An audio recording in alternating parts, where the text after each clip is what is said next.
नाचू कीर्तनाचे रंगी, ज्ञानदीप लावू जगी, असा क्रांतिकारी संदेश देणारे आणि विठ्ठलाची भक्ती पूर्ण घराघरामध्ये घेऊन जाणारे आणि माणसानं माणसासोबत माणसासारखं वागलं पाहिजे असा क्रांतिकारी संदेश देणारे राष्ट्रसंत नामदेव महाराज, राष्ट्रसंत रविदास महाराज, राष्ट्रसंत सेनाजी महाराज, राष्ट्रसंत नरहरी सोनार, राष्ट्रसंत गोरोबा काका, राष्ट्रसंत चोखा मेळा, शिव तुझे नाव ठेविले पवित्र, छत्रपती सूत्र विश्वाचे की, असा 9व्या वर्षी छत्रपती शिवरायांना छत्रपती हा किताब देणारे जगद्गुरु तुकाराम महाराज, या महाराष्ट्राला 2 छत्रपती देणाऱ्या राजमाता, राष्ट्रमाता मासाहेब जिजाऊ, ज्यांनी स्वतःच्या बायकोचं कुंकू पुसून, स्वतःचा शिर तळ हातावरती ठेवून, सह्याद्रीच्या काळ्या चढून, प्रयत्नाच्या जोरावरती, विज्ञानवादाच्या जोरावरती, मानवतेच्या जोरावरती, सहकार्याच्या जोरावरती रात्रीचा दिवस करून, दिवसाची रात्र करून हे हिंदवी स्वराज्य निर्माण केलं. असे हिंदवी स्वराज्य संस्थापक छत्रपती शिवाजी महाराज.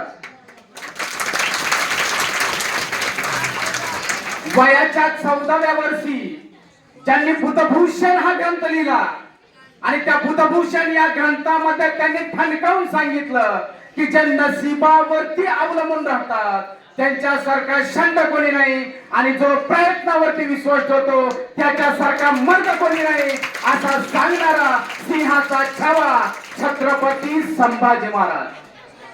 छत्रपती शिवरायांच्या समाधीचा शोध लावणारे, छत्रपती शिवरायांवरती पहिला पोवाडा लिहिणारे राष्ट्रपिता महात्मा ज्योतिराव फुले, मुलींच्या शिक्षणासाठी आपल्या अंगावरती दगडगोटे झेलणारे, शेणाचे शिंतोडे झेलणाऱ्या विद्येची खरी देवता क्रांतिज्योती सावित्रीबाई फुले,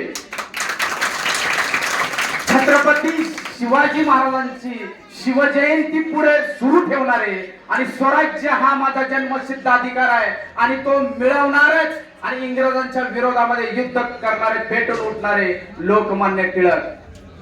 मन, बुद्धी आणि मनगट याच्या जोरावरती आपण लोकाभिमुख असं राज्य निर्माण करू शकतो असा क्रांतिकारी संदेश देणाऱ्या राजमाता अहिल्यादेवी होळकर, माणसातील राजा, राजातील माणूस राजश्री छत्रपती शाहू महाराज.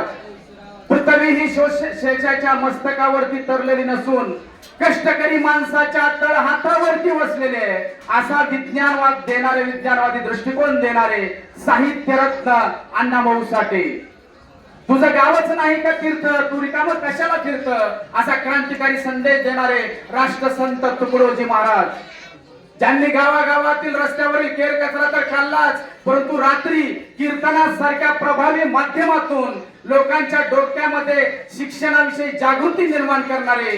तुम्ही तुमची शेती विका, तुमची घर विका, तुमच्या घरातील तुम्ही ज्या ताटामध्ये जेवण करताय ती ताट विका, भांडी विका, हातावरती भाकरी का, परंतु तुम्ही तुमच्या लेकरांना शिक्षण द्या असा क्रांतिकारी संदेश देणारे राष्ट्रसंत गाडगे महाराज. 100 दिवस शेळी म्हणून जगण्यापेक्षा 1 दिवस वाघ म्हणून जगा असा क्रांतिकारी संदेश देणारे भारतीय राज्यघटनेचे शिल्पकार भारतरत्न डॉक्टर बाबासाहेब आंबेडकर. ऐन तारुण्यामध्ये देशासाठी आपल्या आयुष्यातील क्षण आणि शरीराचा कण आणि कण देणारे शहीद भगतसिंग, शहीद राजगुरु, शहीद सुखदेव, ज्या महामानवांनी, ज्या महान स्त्रियांनी आपल्या आयुष्यातील वर्षातील महिन्यातील दिवस, दिवसातील तासातील मिनिटातील प्रत्येक क्षण दिला, त्या सर्व महापुरुषांना आणि त्या सर्व महामातांना तुमच्या सर्वांच्या टाळ्यांच्या गजरामध्ये मी या ठिकाणी प्रथमतः अभिवादन करतो. आज खऱ्या अर्थानं व्यंकटेश माध्यमिक तसेच उच्च माध्यमिक विद्यालय घाटंगरी या ठिकाणी हा जो कार्यक्रम समारंभ या ठिकाणी ठेवलेला आहे तो निरोप समारंभाचा समारंभ आहे. 10वी आणि 12वीचा निरोप समारंभासाठी आपण या ठिकाणी एकत्रित आलेला आहोत. आणि ही जे आपलं विद्यालय आहे, महाविद्यालय आहे, हे महाविद्यालय यशस्वी करण्यासाठी 1993 पासून या शाळेचे संस्थापक गुलाबरावजी जाधव सर यांनी खूप मेहनत घेतलेली आहे. शून्यातून विश्व निर्माण करण्याचं काम त्यांनी केलेलं आहे. त्यांच्या अनेक अडचणीतून प्रयत्नातून ही शाळा उभी राहिलेली आहे आणि आज त्या शाळेमध्ये त्या शाळेचं प्राचार्य म्हणून माने सर या ठिकाणी प्राचार्य म्हणून ते काम बघतात. मंचावरील सर्व शिक्षक, शिक्षकेतर कर्मचारी आणि समोर असणारे उद्याचे छत्रपती शिवाजी महाराज, उद्याचे छत्रपती संभाजी महाराज, उद्याचे डॉक्टर बाबासाहेब आंबेडकर, उद्याच्या राजमाता जिजाऊ, उद्याच्या सावित्रीबाई फुले, उद्याचे मोठमोठे उद्योजक, अधिकारी, शासकीय कर्मचारी, उत्कृष्ट असं शून्यातून विश्व निर्माण करण्याची भरारी तुमच्या इथं बसलेले जेवढे काही विद्यार्थी आहेत, तुमच्या प्रत्येकामध्ये ती ताकद आहे. इथं बसलेला प्रत्येक विद्यार्थी त्याचा जन्म इतिहास घडवण्यासाठी झालेला आहे. आणि मी जे आज तुमच्या या शाळेमध्ये आलेलो आहे, विद्यालयामध्ये आलेलो आहे, महाविद्यालयामध्ये आलेलो आहे, मी तुम्हाला आज रात्रभर झोपू देणार नाही. रात्रभर झोपू देणार नाही तुम्हाला मी. कारण मी आलोय तुम्हाला प्रेरणा देण्यासाठी आलोय. मी आलोय तुमच्यातला आत्मविश्वास जागृत करण्यासाठी आलोय.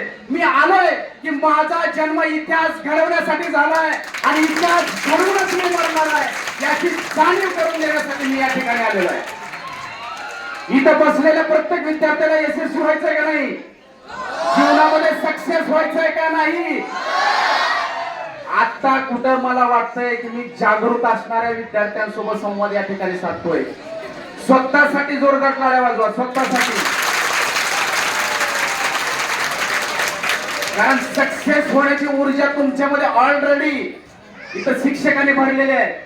सर्व शिक्षकांचं मनापासून मी या ठिकाणी कौतुक करतो की असे विद्यार्थी, कॉन्फिडन्सली बोलणारे विद्यार्थी मी आज या ठिकाणी बघतोय. खरंच सर, तुमच्या सर्वांचं मनापासून या ठिकाणी मी कौतुक करतोय की तुम्ही चांगल्या प्रकारची पिढी घडवण्याचं काम या ठिकाणी करताय.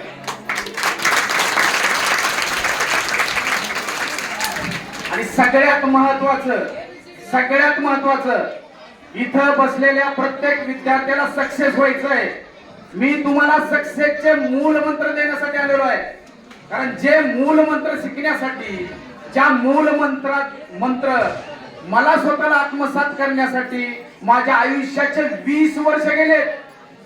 20 वर्ष गेल्यानंतर त्या मूल मंत्राचा मी शोध लावलेला आहे आणि त्या सक्सेसचे मूल मंत्र तुम्हाला या ठिकाणी मी देणार आहे. त्याच्यामधला पहिला सक्सेसचा मूळ मंत्र आहे, तुम्हाला जर आयुष्यामध्ये यशस्वी व्हायचं असेल तर तुम्हाला वर्तमानात जीवन जगण्याची कला स्वीकारावी लागेल. वर्तमानात जीवन जगण्याची कला जर तुमच्याकडे आली तर कुठलाही मायकाला तुम्हाला सक्सेस होण्यापासून अडवू शकत नाही. ही ताकद वर्तमानात जीवन जगण्याच्या कलेमध्ये. या कलेचा शोध हजारो वर्षापूर्वी भारतामध्ये झालेला आहे, परंतु ही कला विदेशी लोकांनी स्वीकारली, पाश्चिमात्य देशाने ही कला स्वीकारली आणि त्या देशाची प्रगती झाली. आज आपली अधोगती झाली असं म्हणता येईल. कारण आपण वर्तमानात जीवन जगण्याची कला विसरलोय. पाठीमागच्या विद्यार्थ्यांना मी काय बोलतो ते समजतंय का?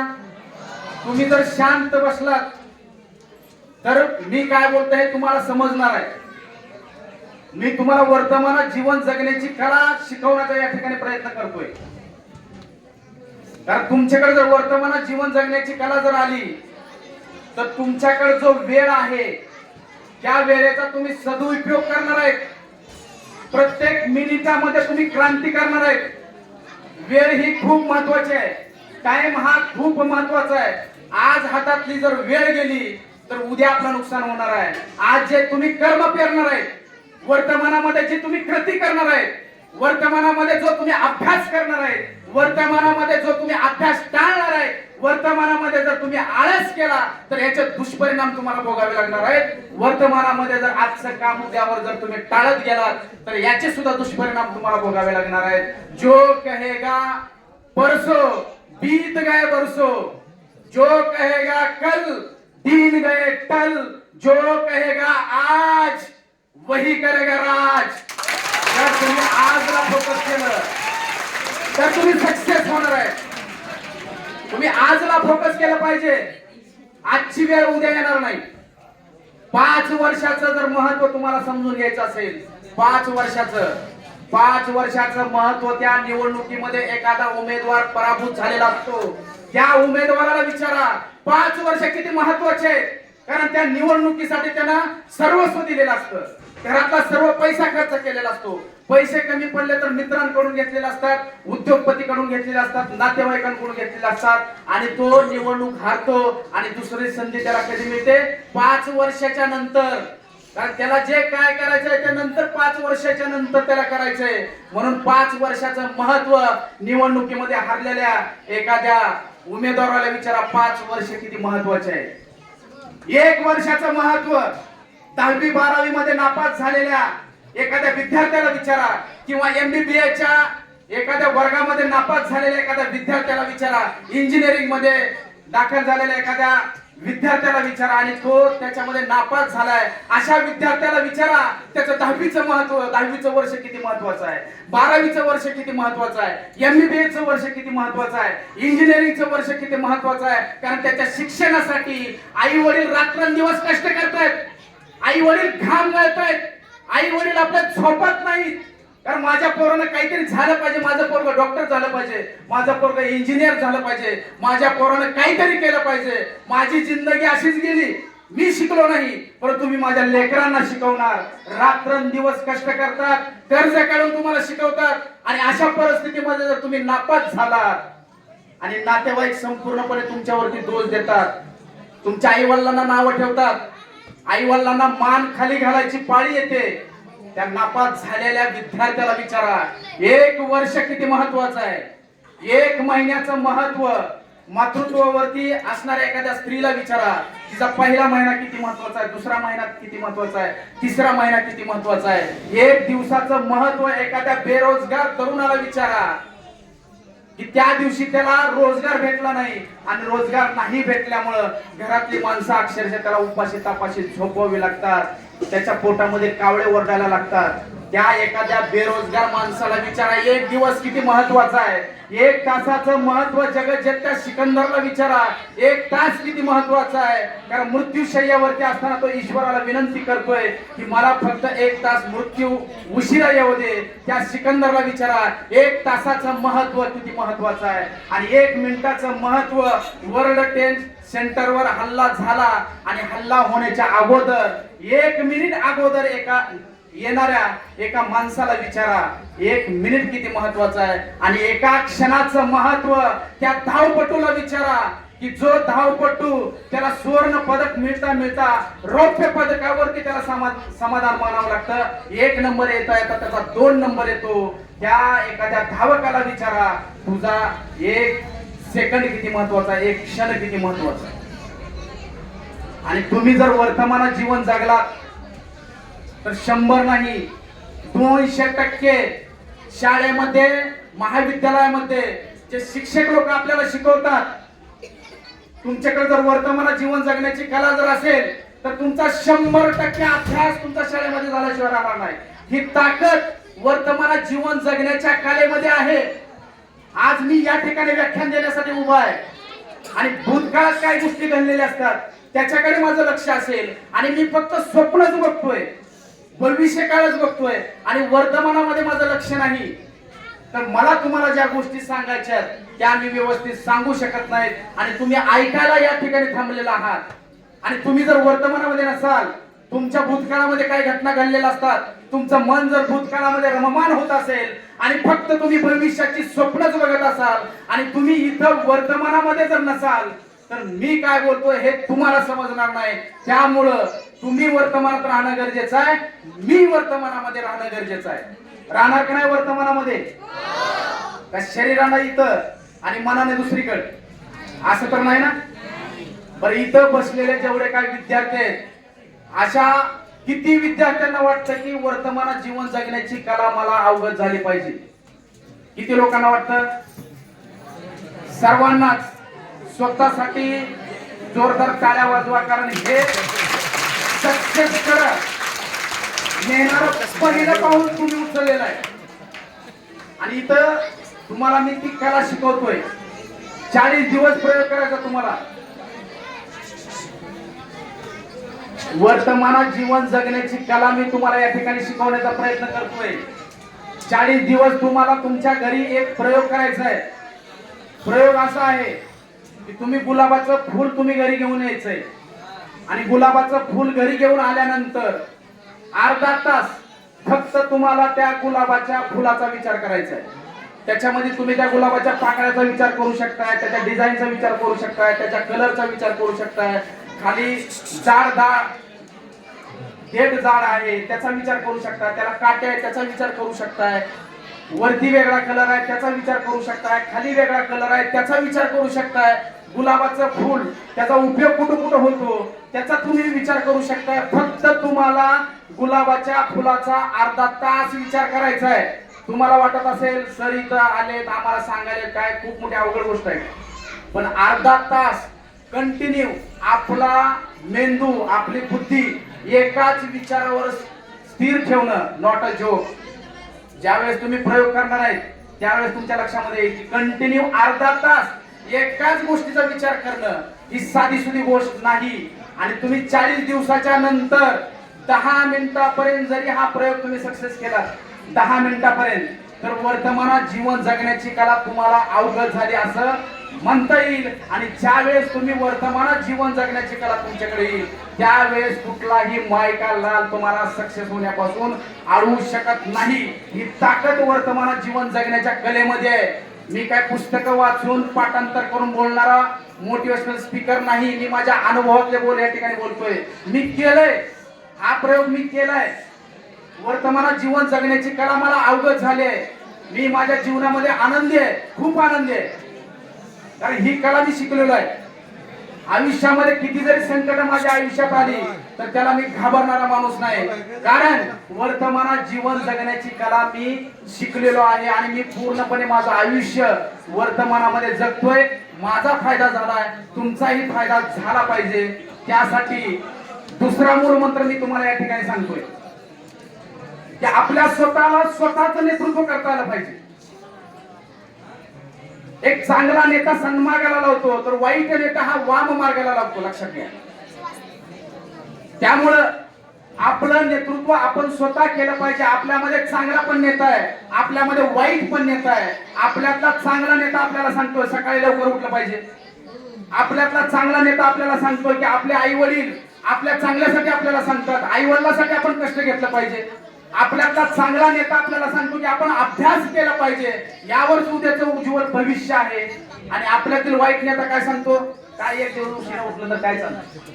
आपल्यातील वाईट नेता काय सांगतोय, आईबाप कंटिन्यू बडबड करतात, आईबापांनी काय केलं ते आम्हाला सांगायला लागले. मग त्यामुळे तुम्ही ठरवायचंय की आपल्या मधला चांगला नेता वाढवायचा आहे का आपल्या मधला वाईट नेता वाढवायचा आहे. ज्यावेळेस आपल्या हातामध्ये मोबाईल येतात, मोबाईल आल्यानंतर आपण त्याच्यामध्ये चांगले व्हिडिओ बघणं हे आपल्याला कोण शिकवतं, चांगला नेता शिकवतो. आणि आपण कंटिन्यू नुसते मनोरंजनाचे कॉमेडीचे व्हिडिओ बघत गेलो, आपला वेळ वाया जातो, ते आपल्याला सुद्धा समजत नाही. तर ते वाईट नेता आपल्याला शिकवतं. एक प्राचीन काळातील एक कथा मी तुम्हाला या ठिकाणी मोटिवेशनसाठी सांगतोय की त्या प्राचीन काळामध्ये एक आई होती. त्या आईला लहान लहान लेकरं होती आणि ते कुटुंब खूप आनंदी होतं. त्या आईला पती सुद्धा होता, वडील सुद्धा असतात. चांगलं कुटुंब होतं, सुखी कुटुंब होतं, आनंदी कुटुंब होतं. आणि हे आनंदी जीवन जगत असताना अचानक नियतीनं घात केला. त्या घरातील कर्ता पुरुष जंगलामध्ये जळण आणण्यासाठी गेला, लाकडं आणण्यासाठी गेला. आणि लाकडं आणायला गेल्यानंतर त्या जंगलामध्ये एका हिंस्र प्राण्यानं त्या घरातल्या कर्त्या पुरुषाची हत्या केली. त्यावेळेस काही गॅस वगैरे नसायची, लाकडावर चुली पेटवलं जायचं आणि त्यावरती स्वयंपाक केला जायचा. आणि त्या घरातील कर्ता पुरुष गेलाय आणि कर्ता पुरुष गेल्यानंतर ती आईला खूप दुःख झालेलं आहे. ती रडते, तिला खूप यातना होतात, तिला तिचं पुढचं आयुष्य दिसतंय. इथून पुढचं आयुष्य मी जगू कसं, ही लहान लहान लेकरं वाढवायची कशी, यापेक्षा आपण काय करू, लेकरांना पण मारू आणि आपण स्वतः पण आत्महत्या करू आणि आपलं आयुष्य संपवून जाऊ. अशा प्रकारचे नाना प्रकारचे विचार त्या आईच्या मनामध्ये येऊ लागले. आणि त्याच वेळेस त्या आईच्या मनात विचार येतो की आपण आपल्या गुरुकडे जाऊ आणि गुरुला सर्व हकीकत सांगू की माझ्या घरातला कर्ता पुरुष गेलाय, आता मी जगू कसं, जगावं की मारावं, हा प्रश्न मला निर्माण झालाय. आणि त्याच वेळेस त्या गुरुनं त्या आईला सांगितलं की बाळा तू चिंता करू नको, तू जर चांगल्याची साथ धरली, चांगली मूल्ये स्वीकारली, चांगल्या मार्गावरती जर तू चालत गेली तर तुझा सुरुवातीपेक्षा शेवट हा सुखकारक होईल. आणि त्याच वेळेस आईची नजर त्या मुलांकडे जाते आणि त्या आईच्या मनामध्ये विचार येतो की चांगल्या मूल्यांनी सुसंस्कारित बनवणं, आपल्या मुलांना चांगलं घडवणं, ह्या देशाचा चांगला नागरिक बनवणं, याच्यापेक्षा दुसरी चांगली गोष्ट कुठली असूच शकत नाही. आणि सर्वजण घरी जातात. घरी गेल्यानंतर बाहेर काळोख पसरलेला असतो, अंधार पसरलेला असतो आणि बाहेरचा जो काळोख आहे त्या काळोखाला घाबरून मुलं आईच्या कुशीमध्ये शिरतात. आणि त्याच वेळेस त्या आईच्या मनामध्ये विचार येतो की माझ्या मुलामध्ये धैर्य आणणं याच्यापेक्षा दुसरी चांगली गोष्ट कुठली असूच शकत नाही. दुसऱ्या दिवशी सर्वजण डोंगर चढण्यासाठी जातात. ती आई त्या मुलांचं नेतृत्व करत असते. ती आई त्या मुलांना सांगते की आपल्याला त्या डोंगरावरती जायचंय. बघता बघता आपण थोडं त्या ठिकाणी पोहोचू सुद्धा. मुलं कधी कधी थकून खाली बसत होती आणि थकून बसणाऱ्या मुलांमध्ये आत्मविश्वास आणण्याचं काम आई करत होती. आणि थोड्याच वेळानं ते डोंगरावरती पोहोचतात सुद्धा.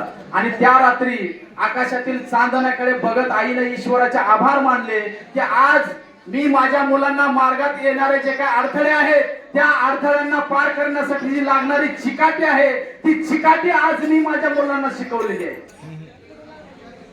दुसऱ्या दिवशी रोरवणारं वादळ येतं आणि रोरवणारं वादळ आल्यानंतर ती आई त्या आपल्या मुलांना म्हणते ते ढग दिसतायत ना, ते ढग, ते काळे ढग, त्या काळ्या ढगांच्या पलीकडे तुम्ही भेटून पहा, तुम्हाला चमकणारा सूर्य दिसेल. आणि त्याच वेळेस त्या मुलांनी त्या काळ्या ढगाच्या पलीकडे भेटून पाहिलं, त्यांना चमकणारा सूर्य दिसला. मुलं मोठी होत होती, आई वृद्ध होत होती. मुलं त्या आईची सेवा करत होती. सेवा करून अशी काही कृतज्ञता त्या ठिकाणी व्यक्त करत होती की आई तू आमच्यासाठी, आमच्या जडणघडणीसाठी जी मेहनत घेतलेली आहे ती वाया गेलेली नाही. तुझं मूल्य शिक्षण एकदम चांगल्या पद्धतीचं आहे. असं जणू काय ती त्या ठिकाणी कृतज्ञता व्यक्त करत होती. आणि एक दिवस आईच्या समोर येऊन मृत्यू उभा राहिला. आणि मृत्यू उभा राहिल्यानंतर ती आई आपल्या मुलांना म्हणते की आज माझा शेवट हा सुखकारक होत आहे. मृत्यू मला समोर दिसतोय तरीही मी आनंदी आहे. याचं कारण जर काय असेल तर तुमच्या प्रत्येकामध्ये एकट्यानं लढण्याचं सामर्थ्य तुमच्यामध्ये आलेलं आहे. त्यामुळं मला माझे डोळे मिटले तरी काय हरकत नाही, मी माझं मरण मी स्वीकारलं तरी काय हरकत नाही. आणि त्याच वेळेस ती मुलं आईच्या जवळ येतात आणि त्या आईला सांगतात की आई तू जरी आमच्यातून निघून गेली तरी तुझं अस्तित्व नेहमी कायमस्वरूपी आमच्या सोबत राहील. हेच खरं नेतृत्व आहे. असं नेतृत्व प्रगतिकारक बदल घडवून आणण्यासाठी लोकांना प्रेरित करतं. असं नेतृत्व अडथळे जरी आपल्या आयुष्यामध्ये आले, संकटे जरी आपल्या आयुष्यामध्ये आले तर त्या संकटाचा सामना करण्याची चिकाटी आपल्याला शिकवतं. हेच खरं नेतृत्व आहे. असं नेतृत्व अनेक नेते तयार करत असतं. आणि आज आपल्याला सुद्धा आपलं नेतृत्व आपल्या स्वतःला करायचंय. कधीतरी आपल्या स्वतःची आपल्याला आई होता आलं पाहिजे. आपल्या स्वतःचा काळजी करणारा, स्वतःचा बाप होता आला पाहिजे. आपल्याला नेहमी प्रोत्साहन देणारा आपला मोठा भाऊ आपल्याला स्वतःला बनता आलं पाहिजे. आपल्या स्वतःला आपल्या जवळच्या मित्रांसोबत ज्यावेळेस आपण संवाद करत असताना आपल्याला एकदम मनमोकळं वाटतं. अक्षरशः त्याच पद्धतीनं कधीतरी आपल्याला स्वतःचा मित्र आपल्याला बनता आलं पाहिजे. आणि ह्या गोष्टी जर तुमच्यामध्ये आल्या तर जगातला कुठलाच मायकालाल तुम्हाला सक्सेस होण्यापासून रोखू शकत नाही.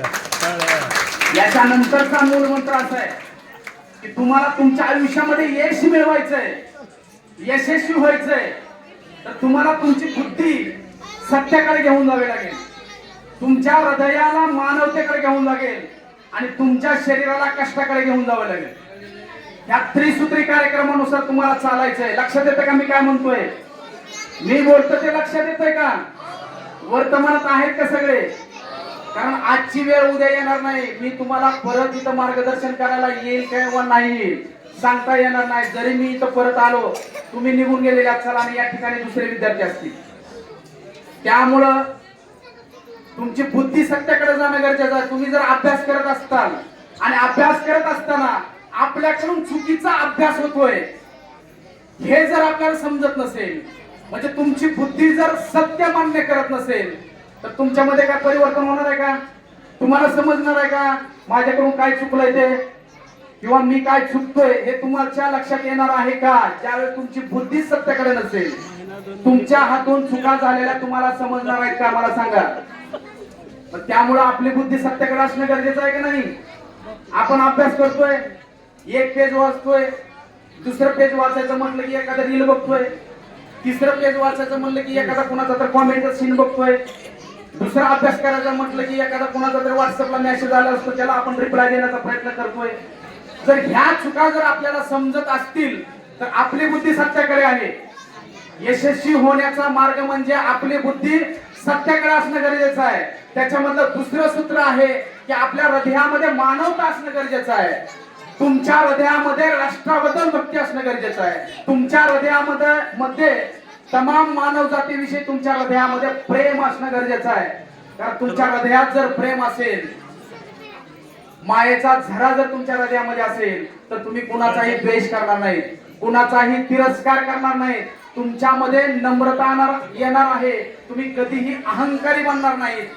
कारण माणूस जर ताठ राहिला, अहंकारी राहिला तर त्याच्यामध्ये कधीही प्रगती होत नाही. माणूस जर एखाद्या जातीचा, एखाद्या धर्माचा किंवा एखाद्या नातेवाईकाचा, शेजाऱ्या पाजाऱ्याचा, गावातल्या कुणाचा जर समजा माणूस द्वेष करत असेल, तिरस्कार करत असेल तर तो माणूस कधीही उद्या आयुष्यामध्ये यशस्वी होऊ शकत नाही. आणि तिसरं सूत्र, आपलं शरीर हे कष्टाकडे आपण घेऊन गेलं पाहिजे. रात्रीचा दिवस आणि दिवसाची रात्र करण्यासाठी आपलं शरीर नेहमी तत्पर असलं पाहिजे. आज इथं सुंदर असा कार्यक्रम या ठिकाणी आहे. असाच कार्यक्रम माझ्या मुलीच्या शाळेमध्ये होता, पालक मेळावा होता. आणि पालक मेळावा असताना त्या ठिकाणी सर्व पालक आपापल्या समस्या सांगत होते. कुणी सांगायचं फॅन व्यवस्थित नाहीत, एखादा पालक सांगायचा माझ्या मुलाला बसायला बेंचेस व्यवस्थित नाहीत, एखादा पालक सांगायचा की माझ्या मुलाला मार्क कमी पडले, शेजारी बसणाऱ्या मुलाला त्याच्यापेक्षा मार्क जास्त पडले, तुम्ही एकाला एक शिकवता, एकाला एक शिकवता. अशा प्रकारच्या अनेक समस्या पालक सांगत होते. आणि सगळ्यांचं झाल्यानंतर मी सरांना म्हटलं, सर माझी सुद्धा एक समस्या आहे. सर म्हटले पालक मेळावा आहे, प्रत्येक पालकाला या ठिकाणी बोलण्याचा अधिकार आहे. तुम्ही पण तुमचं मत मांडा, तुम्ही तुमची समस्या मांडा. आणि त्यावेळेस मी त्या सरांना सांगितलं, सर्व सरांना विनंती केली की सर, माझ्या मुलीच्या वर्गामध्ये माझ्या 3 मुली तुमच्या शाळेमध्ये शिकतात. मी 3 मुलीचा बाप आहे. माझी मोठी मुलगी 12वीला आहे, 12वीला. आणि मी सरांना सांगितलं की माझ्या 3 मुली तुमच्या शाळेमध्ये शिकतात. माझ्या मुलीच्या वर्गामध्ये फॅन नसला चालेल, बसायला बेंचेस नसतील चालेल, बसायला चटई नसेल चालेल, त्यांच्या बुडाला खाली खडे जरी टोचले तरी चालतील. याच्या पुढे जाऊन सांगतो म्हणलं, सर माझ्या मुली 10वी नापास झाल्या तरी चालतील, पण माझ्या मुलीवर आणि या शाळेमधल्या सगळ्या विद्यार्थ्यांवर एक कृपा करा सर म्हणलं की माझ्या मुली आणि सर्व विद्यार्थी यांना अशा प्रकारचं शिक्षण द्या, अशा प्रकारचं मूल्य शिक्षण द्या की त्यांची बुद्धी सत्याकडे गेली पाहिजे, हृदय मानवतेकडे गेले पाहिजे आणि शरीर कष्टाकडे गेलं पाहिजे. हे जर 3 मूल्य जर तुम्ही माझ्या मुलींच्या हृदयामध्ये, डोक्यामध्ये जर रुजवलं तर सर तुम्हाला खोटं सांगत नाही, माझी मुलगी 10वी नापास होऊ द्या, तिनं चहाचा ठेला जरी लावला तर तिनं कलेक्टर एवढी पगार पाडल्याशिवाय राहणार नाही. एवढी ताकद ह्या 3 मूल्यांमध्ये. जसं तुम्ही सभागृहामध्ये या ठिकाणी टाळ्या वाजवल्या, अगदी अशाच टाळ्या त्या ठिकाणी कमीत कमी 5 मिनिटं सगळ्या सभागृहामध्ये टाळ्या वाजवल्या गेल्या. त्यामुळे आपल्याला जर यशस्वी व्हायचं असेल तर आपल्याला ह्या त्रिसूत्री कार्यक्रमानुसार चालावं लागेल. आपली बुद्धी सत्याकडे घेऊन जावी लागेल, हृदयाला मानवतेकडे घेऊन जावं लागेल आणि शरीराला कष्टाकडे घेऊन जावे लागेल. तयार आहेत ना सगळे? मग सक्सेस व्हायचंय ना आपल्याला, इतिहास घडवायचा आहे ना. कारण उंच भरारी घेण्यासाठी आपला जन्म झालेला आहे.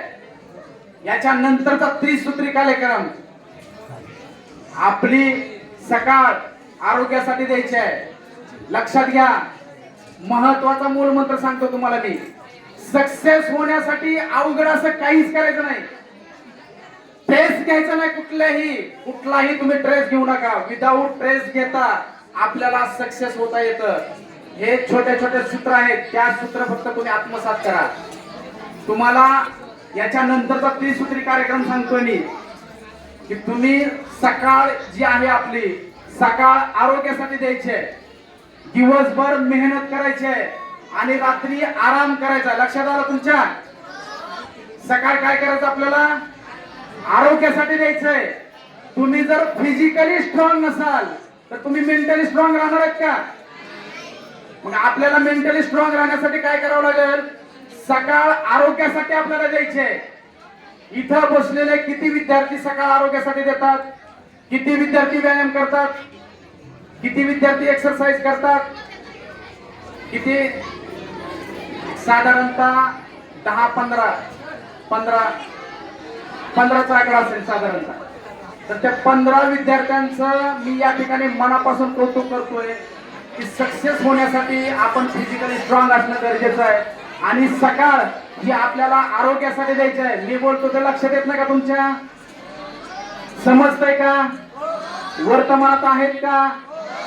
मला समजतंय तुम्ही बराच वेळ या ठिकाणी बसलेले आहात, परंतु मी आज या ठिकाणी तुमच्या आईची भूमिका बजावतोय. कोणाची? आईची भूमिका बजावतोय की आईला ज्याप्रमाणे आपल्या लेकरांची काळजी असते, इथं असणारा कुठलाही वक्ता असेल त्या वक्त्यानं श्रोत्यामध्ये आपल्या मुलांना बघितलं पाहिजे.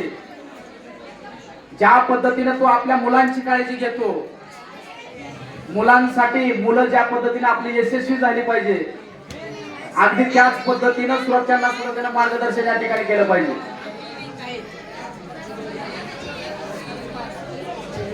शांत बसणार आहेत का सगळे? का मी माझं मनोगत थांबवू या ठिकाणी? तुम्हाला जर समजत नसेल तर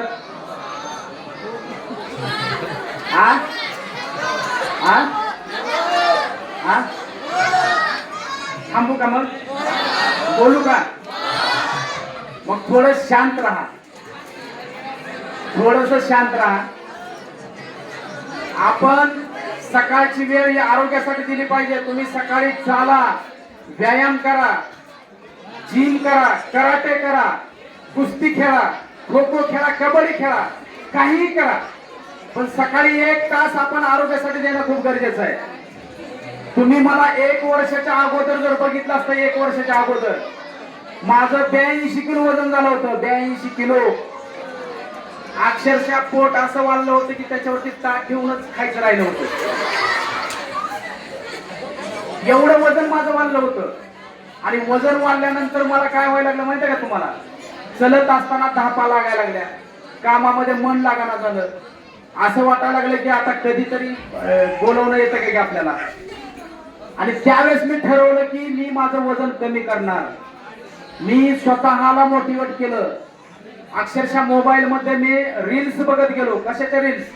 मनोरंजनाच्या नाही, एक्सरसाइजच्या रील्स बघत गेलो, डाएटच्या रील्स बघत गेलो, युट्यूब वरती व्हिडिओ बघत गेलो. आणि मी माझा स्टार्टअप केला. आणि जवळजवळ 4 महिन्यामध्ये मी माझं वजन किती कमी केलं असेल? 4 महिन्यामध्ये. अंदाजे कुठलंही औषध वगैरे काही न घेता माझ्या घरामध्ये जे काही भेटल ते मी खाल्लेलं आहे. 4 महिन्यामध्ये मी माझं 20 किलो वेट लॉस केला. 20 किलो. 82 वरून मी 62 किलो पर्यंत आलो. आणि सकाळची सुरुवात माझी तुम्हाला आजही सांगतो. सकाळची सुरुवात सकाळी मी 4 वाजता उठतोय.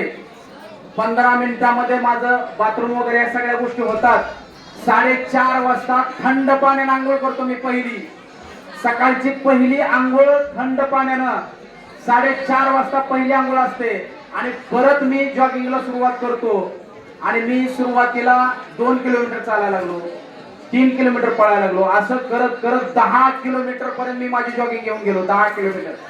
10 किलोमीटर पळायला मला 1.5 तास लागायले. आणि एक्सरसाइजचा प्रत्येक प्रकार मी 100 वेळेस करायचा. ते 1.5 तास असे 3-3 तास मी एक्सरसाइज करत राहिलो. आणि 3 तासामध्ये कमीत कमी मोबाईल वरती मी 3 ऑडिओ पुस्तकं ऐकायचो. आणि माझी स्पर्धा ही माझ्या स्वतः सोबत आहे. कालचं मी माझं स्वतःचं रेकॉर्ड तयार केलं. स्वतःचं रेकॉर्ड. कारण मी मोटिवेशनल स्पीच देणारा माणूस आहे. मी फक्त वाचायचं आणि लोकांना मोटिवेट करायचं आणि मी माझ्या आयुष्यात काहीच करायचं नाही. ह्याला अर्थ आहे का?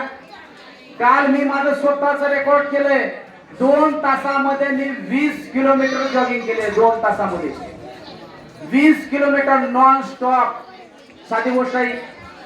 जर ही ताकद कशाची असेल तर वर्तमानात जीवन जगण्याची ताकद आहे. तुमचं शरीर कधीच थकत नाही, तुमचं मन थकतंय. एकच गोष्ट आपल्याला सातत्यानं तीच गोष्ट करायची, सातत्यानं तीच गोष्ट करायची. अगोदर तुमचं मन थकतंय तर तुम्ही तुमच्या मनाला थकवू नका. तुमचं मन जर एकच गोष्ट सारखी सारखी करत असेल तर शरीर त्या पद्धतीने चालणार आहे. मग इथं बसलेले सर्व विद्यार्थी उद्यापासून स्टार्ट करणार आहेत का? व्यायाम चालू करणार आहेत का? मेडिटेशन, ध्यान, प्राणायाम काही करा, पण सकाळची वेळ ही आरोग्यासाठी द्या. आज हे तुमचं जे वय आहे, ही वय शरीर कमवायचं वय आहे, हे वय बुद्धी कमवायचं वय आहे, हे वय कष्ट घेण्याचं वय आहे. त्यामुळे तुम्ही ह्या वयामध्ये ह्या गोष्टी करणं खूप गरजेचं आहे. आणि दुसरं सूत्र आहे की तुम्हाला दिवसभर काय करायचंय? मेहनत करायची. दिवसभर कंटिन्यू मेहनत करायची आणि रात्री तुम्हाला आराम करायचा आहे. नाहीतर रात्री 9 वाजल्यात एक रील्स बघायची आपल्याला, आणि एक रील्स बघण्याच्या नादामध्ये तुम्ही जर कंटिन्यू रात्रभर जर मोबाईल बघत असाल तर आपण आपल्या आयुष्यामध्ये सक्सेस होणार आहेत का? स्लीप स्पेशालिस्ट जर डॉक्टरकडे जर तुम्ही गेलात आणि त्या स्लीप स्पेशालिस्ट डॉक्टरांचा जर तुम्ही सल्ला घेतलात की आपल्याला झोप किती महत्वाची आहे, तर ते डॉक्टर तुम्हाला सांगतील की रात्री 9 ते सकाळी पहाटे 5 वाजेपर्यंत तुम्ही कमीत कमी 6 तास झोपा किंवा कमीत कमी 8 तास झोपा. ही झोप तुमच्यासाठी खूप महत्वाची आहे. सगळ्यात मोठा खजिना काय असेल, सगळ्यात मोठी जर कमाई काय असेल, तर सगळ्यात मोठी कमाई म्हणजे आपली रात्री 9 ते पहाटे 5 वाजेपर्यंत तुम्ही 6 तास झोपा किंवा 8 तास झोपा. इथं बसलेल्या किती लोकांना असं वाटतं की आपल्याला दीर्घ आयुष्य मिळालं पाहिजे? सगळ्यांनाच वाटतं दीर्घ आयुष्य मिळालं पाहिजे. त्यासाठी रात्रीची झोप खूप महत्वाची आहे. याचं महत्व मला समजलेलं आहे. मी ज्या गोष्टी करतोय त्याच गोष्टी मी तुम्हाला या ठिकाणी सांगतोय. तर करणार ना त्रिसूत्री कार्यक्रम? सकाळी आरोग्य, दिवसभर मेहनत आणि रात्री आराम. आणि याच्यानंतर आता मी शेवटाकडे येतोय. मी शेवटकडे येतो. आता शेवट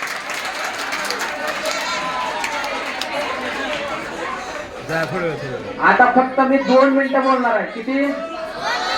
2च मिनिटं. कारण मला पण समजतंय मी वक्ता आहे, वक्त्यानं नेहमी आईची भूमिका घेतली पाहिजे. मला पण समजतंय तुम्ही इथं बऱ्याच वेळ बसलेल्या आहात. कारण एका ठिकाणी 4-4 तास बसणं म्हणजे काही साधी गोष्ट आहे का?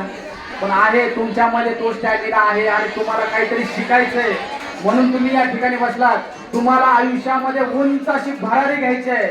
फिनिक्स पक्षासारखं राखेतून उठून तुम्हाला उंच अशी भरारी घ्यायची आहे. आणि तुमच्यासाठी मी या ठिकाणी एक गीत सादर करणार आहे. मी काय कुठला कवी वगैरे काही नाही, पण 1 मिनिटाचं गीत आहे.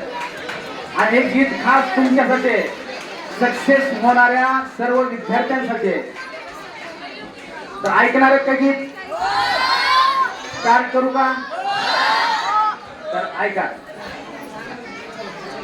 तुझी तुलाच पुरी करायची, तुझी तुलाच पुरी करायची, हौस आकाशी उंच उडायची, तुझी तुलाच पुरी करायची, हौस आकाशी उंच उडायची, गाड्या तयारी ठेव र मनाची, कधी झुकायची कधी लढायची, गाड्या तयारी ठेव र मनाची, कधी झुकायची कधी लढायची, दुनिया डोक्यावर घेणार हायर, तुला उचलून घेणार हायर, दुनिया डोक्यावर घेणार हायर, तुला उचलून घेणार हायर, आला जरी तो कठीण क्षण खंबीर उभं तू राहायचं, हटायचं नाही गड्यात हटायचं, पुढं पुढं तू चालत राहायचं, हटायचं नाही गड्यात हटायचं, पुढं पुढं तू चालत राहायचं, आई बापाच्या पायावर डोकं, आई बापाच्या पायावर डोकं, बाकी जगा शिरा रोख ठोक, अगदीच नाही असं पण नाही, संगतीला चांगले लोक, सलामी चुकून सलामी वाकून सलामी ठोकून देणार हायर, तुला उचलून घेणार हायर, दुनिया डोक्यावर घेणार हायर, तुला उचलून घेणार हायर. आवडलं गीत सर्वांना? तुम्ही तुमच्या आयुष्यामध्ये जे ठरवलेलं टार्गेट आहे, जे ध्येय आहे, त्या ध्येयाकडे तुमची वाटचाल राहू द्या. तुम्हाला तुमच्या पुढील वाटचालीत माझ्या मनापासून या ठिकाणी हार्दिक हार्दिक शुभेच्छा देतो. मला या ठिकाणी बोलवलं, माझा यथोचित या ठिकाणी सन्मान केला आणि माझ्या नॉलेजचा उपयोग करून हे मूलमंत्र तुम्ही तुमच्या आयुष्यामध्ये घ्या आणि पुढं तुम्ही सक्सेस व्हा एवढीच अपेक्षा या ठिकाणी व्यक्त करतो आणि या ठिकाणी थांबतो. धन्यवाद.